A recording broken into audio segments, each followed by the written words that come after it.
Hello everyone, welcome back to my YouTube channel. तो इस video में हम कंप्यूटर के कुछ इंपॉर्टेंट क्वेश्चन सॉल्व करने वाले हैं। आई होप ये वीडियो आप लोगों के लिए हेल्पफुल रहेगी। तो पहला क्वेश्चन है, निम्नलिखित में से किस सॉफ्टवेयर को लैंग्वेज प्रोसेसर भी कहा जाता है? Spare seed software, adware, assembler और कंपाइलर या डेटाबेस मैनेजमेंट सिस्टम? बताइए आंसर क्या होगा इसका। इसका आंसर जो है वो हो जाएगा ऑप्शन नंबर सी, यानी कि असेंबलर एंड कंपाइलर जो है इसको लैंग्वेज प्रोसेसर भी कहा जाता है। अगला प्रश्न है, निम्नलिखित में से कौन सा सॉफ्टवेयर उच्च स्तरीय भाषा के स्रोत कोड को मशीन कोड में अनुवाद करने में उपयोगी है? कंपाइलर, असेंबलर, एडवेयर या स्पाईवेयर?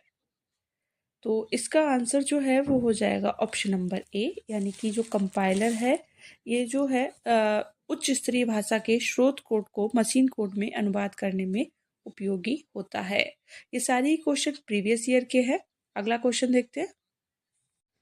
नेक्स्ट है, प्रत्येक कंप्यूटर में अन्य प्रोग्राम रन करने के लिए एक ऑपरेटिंग सिस्टम होना चाहिए। कंपाइलर या असेंबलर ऑब्जेक्ट कोड को सोर्स कोड में परिवर्तित करते हैं। तो बताइए इसमें से कौन सा सही है, कौन सा गलत है। इसका आंसर जो है वो हो जाएगा ऑप्शन नंबर सी, यानी कि पहला जो है वो सही है और दूसरा गलत है। अगला प्रश्न है, गुरदीप सिंह किसी ओपन सोर्स सॉफ्टवेयर का प्रयोग करके किसी डॉक्यूमेंट पर एक प्रोजेक्ट रिपोर्ट बनाने का इच्छुक है। आप इसके लिए किसका सुझाव देंगे? इम्प्रेस का, कॉल का, एमएस वर्ड का या राइटर का? तो इसका आंसर जो है वो हो जाएगा ऑप्शन नंबर डी, यानी कि राइटर का। अगला प्रश्न है, एमएस ऑफिस में निम्नलिखित में से कौन सा इसका अभिन्न अंग नहीं है? MS Access, MS PowerPoint, MS Word या एमएस पेंट? तो इसका आंसर जो है वो हो जाएगा ऑप्शन नंबर डी, यानी कि जो एमएस पेंट है ये एमएस ऑफिस का अंग नहीं है। नेक्स्ट क्वेश्चन है, माइक्रोसॉफ्ट एक्सेल और माइक्रोसॉफ्ट वर्ड किसके उदाहरण हैं? यूटिलिटी सॉफ्टवेयर के, ऑपरेटिंग सिस्टम के, एप्लीकेशन सॉफ्टवेयर के या प्रोग्रामिंग लैंग्वेज के? तो ये जो है ये उदाहरण है एप्लीकेशन सॉफ्टवेयर के। ऑप्शन नंबर सी जो है वो इसका आंसर है। अगला प्रश्न है, निम्नलिखित में से कौन सा एक वेब पेज ब्राउजर का उदाहरण नहीं है? Microsoft Edge, Google Chrome, safari या यूनिक्स? आंसर बताइए इसका। इसका आंसर जो है वो हो जाएगा ऑप्शन नंबर 4, यानी कि जो यूनिक्स है ये एक वेब पेज ब्राउजर का उदाहरण नहीं है। अगला है, निम्नलिखित में से कौन सा एक प्रोप्राइटरी सॉफ्टवेयर नहीं है? Apple Mac OS, Linux, Windows या स्काइप? तो इसका आंसर जो है वो हो जाएगा ऑप्शन नंबर बी, यानी कि लिनक्स। अगला प्रश्न है, विंजिप सॉफ्टवेयर का एक उदाहरण है? ओपन सोर्स सॉफ्टवेयर है, प्रोग्रामिंग सॉफ्टवेयर है, ड्राइवर सॉफ्टवेयर है या शेयरवेयर सॉफ्टवेयर है? तो ये है option number D, shareware software. ठीक है। नेक्स्ट है कि मैं एक कोड का हिस्सा हूं जिसे किसी डाटा को करप्ट या बर्बाद करने के लिए कंप्यूटर सिस्टम में गुप्त रूप से डाल दिया जाता है। मैं कौन हूं? वायरस, स्पाईवेयर, फायरवॉल या हैकर? तो इसका आंसर जो है वो हो जाएगा ऑप्शन नंबर ए, यानी कि वायरस। नेक्स्ट है, एक एंटी वायरस सॉफ्टवेयर है? विंजिप, एमएस एक्सेल, मैकेफी या टक्सपेंट? तो बताइए एंटीवायरस सॉफ्टवेयर इसमें से कौन सा है? इसका आंसर हो जाएगा ऑप्शन नंबर सी, यानी कि मैकेफी जो है वो एक एंटीवायरस सॉफ्टवेयर है।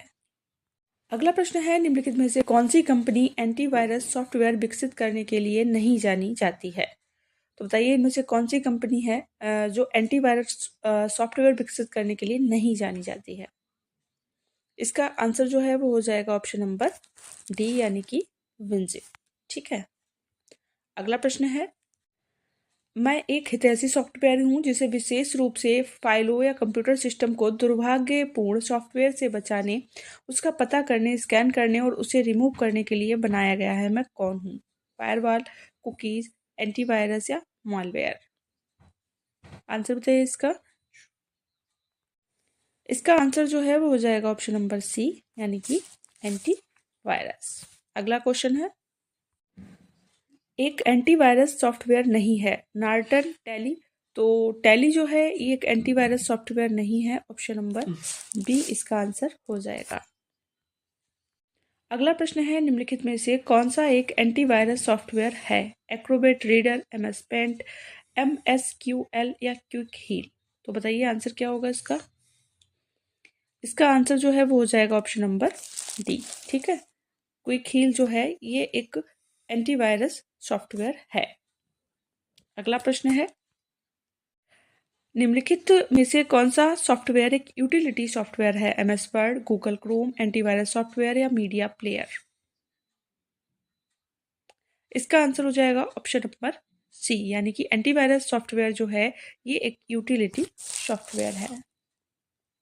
अगला प्रश्न है, एक नेटवर्क में नोड्स के बीच संचार की सुविधा प्रदान करने वाले नियमों के समूह को कहा जाता है? वेब सेवा, हाइपरटेक्स्ट, ऑर्डिनेंस या प्रोटोकॉल।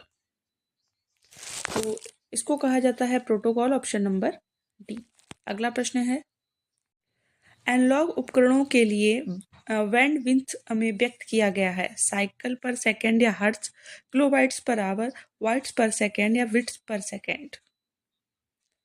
आंसर बताइए इसका। इसका आंसर हो जाएगा option number A, cycle per second या हर्ट्ज। अगला क्वेश्चन है, यहाँ पर VoIP का सही पूर्ण रूप क्या है वो बताना है। बताइए आंसर क्या होगा इसका। इसका आंसर जो है वो हो जाएगा ऑप्शन नंबर बी, यानी कि वॉइस ओवर इंटरनेट प्रोटोकॉल। अगला प्रश्न है,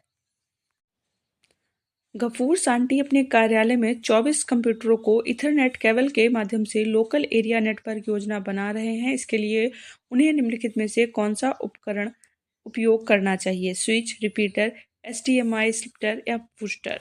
बताइए आंसर क्या होगा इसका। इसका आंसर हो जाएगा ऑप्शन नंबर ए, यानी कि स्विच।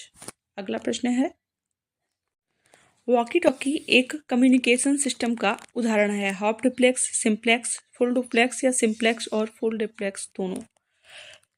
आंसर बताइए इसका। इसका आंसर जो है वो हो जाएगा ऑप्शन नंबर ए, यानी कि हाफ डुप्लेक्स। अगला प्रश्न है, दो या अधिक भिन्न नेटवर्क से कनेक्ट करने के लिए उपयोग किए जाने वाला डिवाइस को कहते हैं स्विच, हब, गेटवे या रिपीटर। बताइए क्या कहते हैं। इसका आंसर जो है वो हो जाएगा ऑप्शन नंबर सी, यानी कि गेटवे।